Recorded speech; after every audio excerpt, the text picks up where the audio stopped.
पहा सुखी जीवनाचा मंत्र। सिमेंट किंवा धातूंचा दातांच्या स्वास्थ्यावर काय परिणाम होतो असतो याबद्दल सांगा सर। वा तुम्ही अतिशय म्हणजे असा टॉपिक घेतलेला आहे की सिमेंट आणि दातांचा किंवा डेंटल स्वास्थ्य काही संबंध असेल का, कुणी यावर विचार करेल का? पण आपण दिलेला टॉपिक तुम्ही त्याचा अभ्यास करता आणि त्यातनं तुम्ही प्रश्न विचारता, त्याबद्दल तुमचं अगदी मनापासून अभिनंदन आणि कौतुक। पहा का हा टॉपिक मी ॲड केलेला आहे माझ्या सुखी जीवनाच्या मंत्राच्या पुस्तकामध्ये।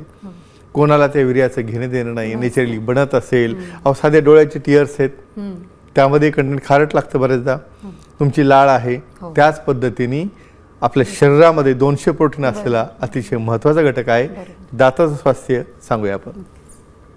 आपल्याला नेहमी कसे पाहिजेत, एकदम असं गमी स्माईल पाहिजे, छानपैकी ते इनॅमल चांगलं असलेलं व्हाईट चकचकीत मोत्यासारखे दात पाहिजे असतात तुम्हाला। हे बनतात कसे? साधी गोष्ट सांगतो तुम्हाला मी, या सिमेंटमध्ये काय असतं, म्हणजे संदर्भ या ठिकाणी का घेतलेला आहे, झिंक आहे, व्हिटॅमिन सी आहे आणि स्पर्मिडिन आहे।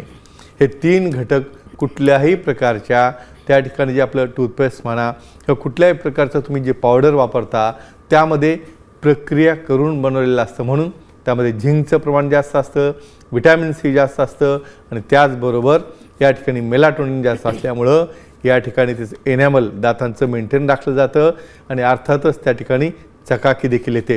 हे सर्व घटक ह्या सिमेंटचे असतात।